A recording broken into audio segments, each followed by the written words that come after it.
Acharya my first question to you is that we have a lot of people, in fact, increasing number of people who are saying that they are atheist. They do not follow any religion. Uh, they seem to be confused about what religion is.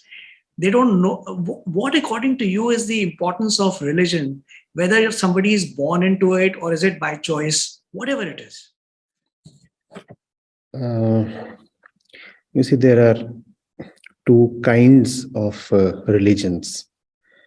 The first one is the usual, formal, organized, popular kind of religion that is generally known by that name.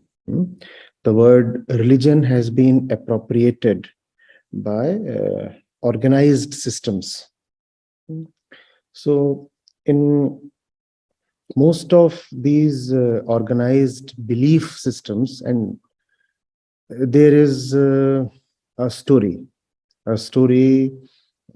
concerning a particular god. So usually when people say that they are not religious or that they're atheists, they mean that they do not subscribe to that belief system or any particular belief system. So they say that we are religious or irreligious. And, that was kind of bound to happen, because every story is just that, a story, a product of the mind. And every belief system is just that. It's something that you believe in. It does not really have any truth to it. So all the religions that found themselves on belief were bound to lose charm one day. And that's what is happening.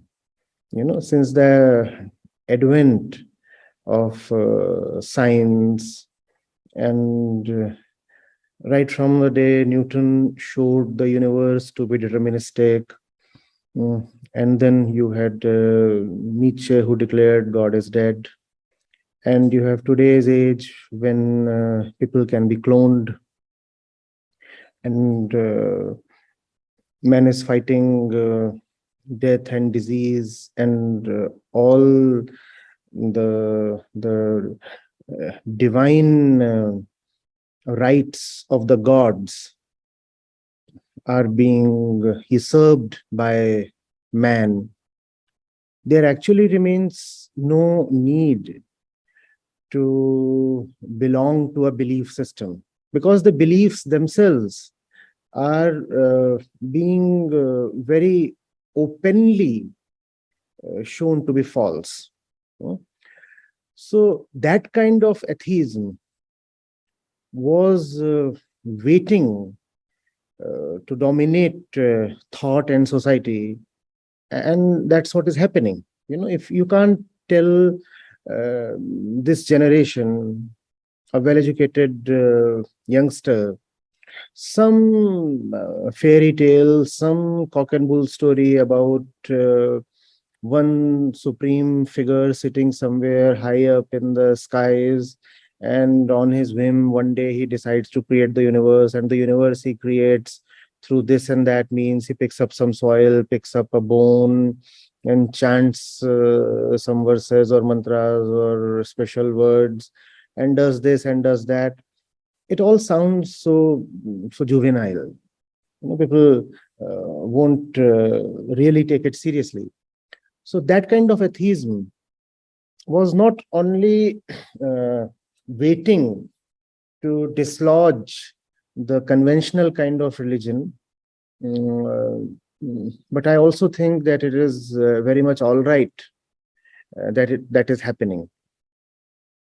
But then, apart from this particular definition of religion, there is the real religion as well.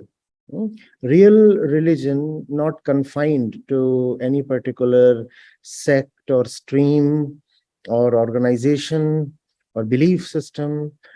You could call it essential religiosity. And what is this essential religiosity? This essential religiosity is about the thirst of the mind to truly, honestly reach a point, a destination, a state where it can be at rest, where it can be at peace. Now, this is real religiosity. Now, this religiosity must not be shunned, it cannot be done away with. Because if man keeps aside real religion, then he will turn neurotic. Because religion is not something that you take upon yourself. Religion is one's fundamental crying inner need. It's like thirst of the body. The body has thirst, hunger, and such things, and the mind has restlessness and ignorance and unfulfillment, and loneliness, and these are the states of the mind, the states of the mind that the mind is actually born with. We take birth with these things. There's fear inside, there is loneliness inside, there is ignorance, and there are a lot of animalistic tendencies that we are born with. So these are there, and therefore man needs true religion. If man does not have true religion, man will suffer endlessly. And therefore it is a bit unfortunate that in the name of atheism, even true religiosity is being rejected. Atheism is wonderful if atheism is used as a counter narrative to all the stupidities of popular organized religion. In that sense, a lot of great saints were actually atheists. A lot of religious reformers were actually atheists because they did not subscribe to the prevailing notion of godhood.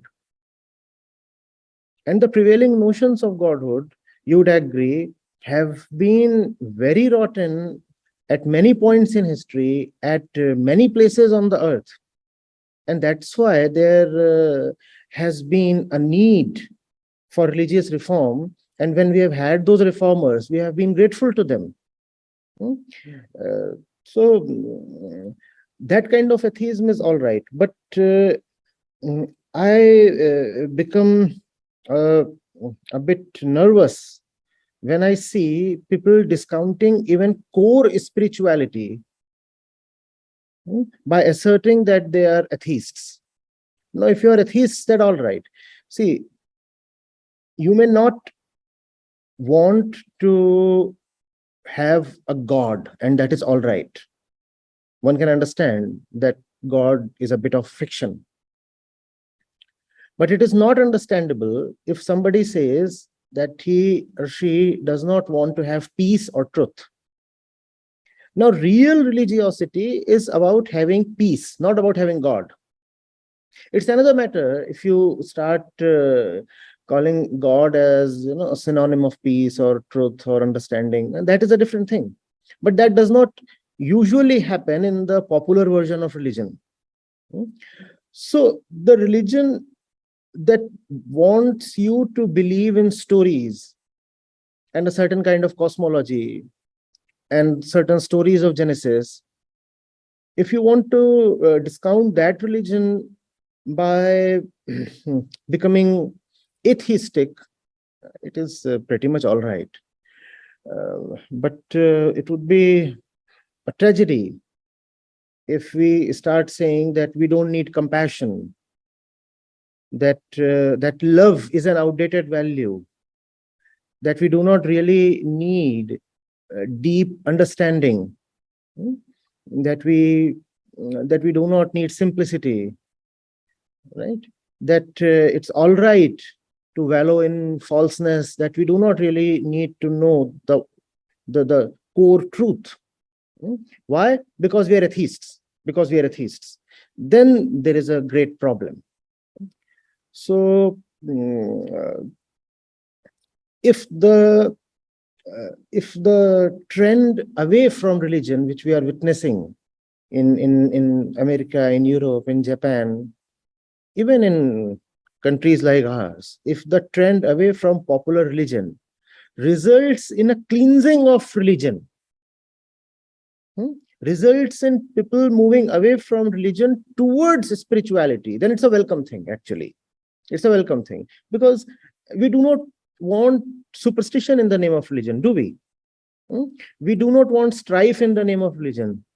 And we very well know that a lot that goes by the name of religion is truly rotten. We do not want all that. So if people are dispensing with all that, people are dropping all that, um, and by dropping all that, they turn truly religious or spiritual, then it's a welcome thing. On the contrary, if someone says, I'm atheistic and I do not believe in Bhagwan or Ishwar, and therefore I am refusing to read the Gita even, or I am keeping Vedanta aside, I do not want to go into the philosophy of the Upanishads, then it's a scary thing, very scary thing. You see, that has been, if I may continue and add to this, you see, that has been the intended relationship between religion and spirituality. Religion is the outer case. Religion is the shell within which the core, the kernel of spirituality is enclosed. So people were taught to be religious so that they could be spiritual. But Maya is so wonderful that religion, instead of becoming a gateway to spirituality, became a barrier against true spirituality. So therefore, when religion is challenged, or when religion is dropped or discarded, sometimes I take it as something auspicious. It's good that people are discounting the usual kind of religion. But if along with religion, spirituality too becomes something abhorrible, something that can be avoided, and something that is taken as outdated and repugnant, then we have a great problem. We cannot throw the baby away with the bathwater. Just because most of what we call as religion is a huge mess, we cannot claim that even the core of religion is something we can do without. No, we cannot do without that. Man is a religious animal. We cannot live without true religion. Equally, if we have bad religion, it will not let us live. So it's a tightrope walk, and we have to be very, very careful and attentive in negotiating it.